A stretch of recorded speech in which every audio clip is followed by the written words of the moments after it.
What's up everybody, my name is Slanted. Welcome back to another video. In today's video we are going over some Cartoon Network shorts. More or less ones that haven't became shows yet and that need to become greenlit. Such as Trick Moon, The Wild Winglets, and Beetle and Bean. Three of my favorite shorts from Cartoon Network. Now before we get into this video, there is a few things I would like to mention. I want to say thank you for all the support and 100 subscribers on the channel. Oh my god, Jesus Christ. But seriously, thank you. And, yeah, I just want to say thank you, oh my god. If you're not subscribed, or if you think you are subscribed, maybe you're not. YouTube tends to do that. They may recommend you my videos because you watched one or something, or liked one, and then you wouldn't even be subscribed possibly, so just check if you are. If you aren't and you like my content, maybe consider subscribing. It means a lot and it helps me out. It's free and you can always unsubscribe later. That's all. There's also the About tab on my channel where I leave links to all my socials, as well as the Discord server link, which I highly advise you to join. Other than all that, we can finally get into today's video. Cartoon Network shorts that need to be greenlit. Let's go. With there being lots of Cartoon Network shorts going out through the years, there's a couple that I would like to talk about, and some a little more than others, such as AJ's Infinite Summer, The Wonderful Winglits, partially Trick Moon, and Splitting Time. Yes, there are many other Cartoon Network shorts, but these are the ones I found most interesting. But I would make another video, if this video does well, on the other Cartoon Network shorts that are less interesting, but maybe better in some aspect. I guess we will have to see. Now, I've actually done a review already for Trick Moon, and it's short, so we aren't going to be reviewing that, but if you want to check that out, that will be in the description. Now, let's start off by going over probably one of the best Cartoon Network shorts I've seen, one of the most creative out of them all. So yeah, let's get into it. Splitting Time. The series starts out with our protagonist, Cohen, as well as his sister, and his parents. Now, our two protagonists' parents are split up as they now live in two separate dimensions, one being in the past, and one being in the future. But they basically split through time through these white lines through space, which honestly looks pretty dang fun. And here's to say how cool the future looks in 2635. Oh my.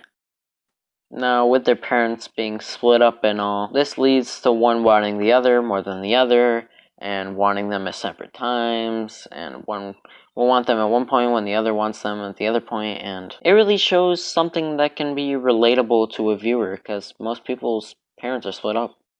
Now, as this episode takes place, it's actually during Cohen's birthday, and as both parents want to throw a party for him, but they live in different dimensions, they want one party to be in the future dimension, as his mom wants it there, and his dad wants it in the past. So no one can get along, as Cohen is almost forced to choose here.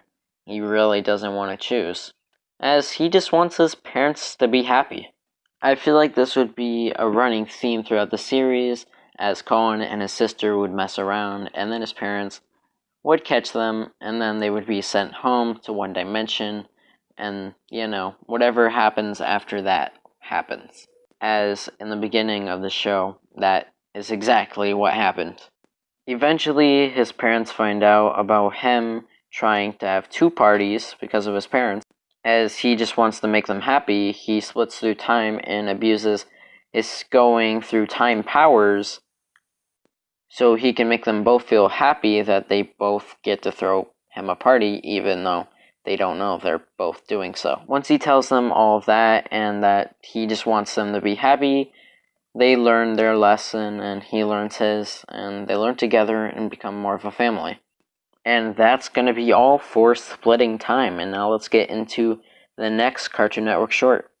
And that would be AJ's Infinite Summer. This series' protagonist, of course, is named AJ, but we also have two other main characters that are friends with AJ. They are known as Danny and Morgan. And we also find out that they are dating and he is their third wheel. As they are on a summer vacation in the city of Downer, AJ spontaneously decides he wants a job. Once he gets one, they have him wear this giant suit. And this is just comedy gold, but even without that, through this entire short, it's just comedy gold.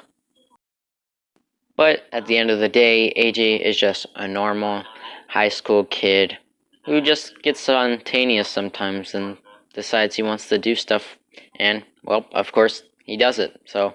Which sometimes is usually good for a protagonist of a series. As the title tells you immediately that it's going to be taking place in the summer, the episode begins with them getting out of school for the rest of the year. As AJ is just trying to enjoy his summer at this new job in his big suit, and getting promoted even whilst he's doing it, his friends do not seem to be enjoying this, as all this power is going to his head and he keeps getting promotions. They're just not having it.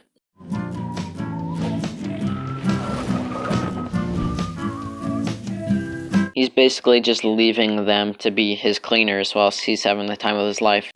Eventually, AJ gets complete ownership of the company somehow. Then, once AJ realizes how the company is running by destroying beach balls, he decides he doesn't want to be the owner of a company like this and wants to quit this job. The spirit of summer! No! And then AJ, whilst he leaves, he decides to take the entire suit, which I bet you could have a lot of fun with over the course of a summer. Later. Now that AJ realized that he was being power hungry and they were right and he was ruining summer, they are finally reconnected as friends. Thus bringing the end of this short. We have the whole summer ahead.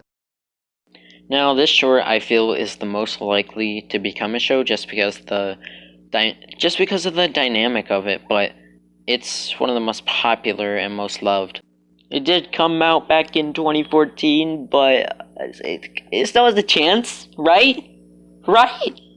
Now, for the last Cartoon Network short we're going to talk about in this video, we are going to talk about the Wonderful Winglits. This is probably another one of my favorite shorts, as this was really fun and creative. So yeah, let's get into it, and then once we're done, I have some other stuff I would like to talk about, so stick around. The Wonderful Winglits. Let's go. This short starts out with a caravan of a family of mouse people. So they're just a family trying to get around in a caravan to do things like dances and festivals, and somewhat to get money for. As they're going through this town to do a festival, her sister has been practicing singing for a week. Eventually, whilst these little bad dudes are trying to attack our little protagonist here, his sister ends up breaking her leg, meaning she will not be able to go to this festival tonight. Eventually, we have her protagonist take over his sister's role as this role inside of this play. And honestly, it's really funny. It was really comedic. It was, I don't know, I just really love it. I just love the art style and everything. Used to be buried in it. One who used to be a creature, but bless his soul, it's dead now. This guy's so literal. Literal? No. I am the gold digger. No, you mean grave digger, but you know what? I like your ad-lib. A little bit. As these little guys still lurk in the background, his sister manages to spot them. She doesn't really know what to do with them yet. They're there, and they plan to kill her little brother, of course. Come on. Eventually, they pull a distraction to hide him, as well as have his sister in this play instead of him by doing this. By, of course, wearing an overcoat with him holding her up by her feet and him being on the bottom and her being on the top. As they still can't get along with which way they are doing it, as she wants to do it her way and he wants to do it his way, they don't get along and eventually they fall out. Letting the gremlin guys know they're there, well, her brother's there, they attack. They kind of remind me of Swiper. They appear at some points and run when they have to. Him and his sister end up getting along, and everything is settled, and even the gremlins decide to join them on their next play.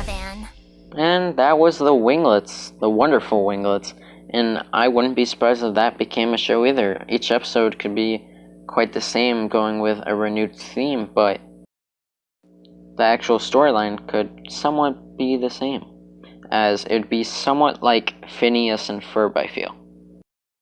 But yeah, that's going to be all for this video. Please leave a like and subscribe, and comment down below. I would love to hear your thoughts on this video, and if you want to see more videos like this in the future.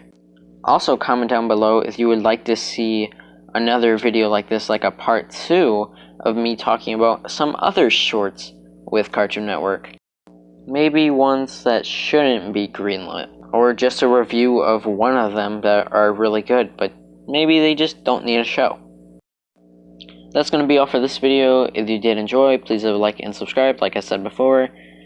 That's going to be all. My name is Slanted, and peace out.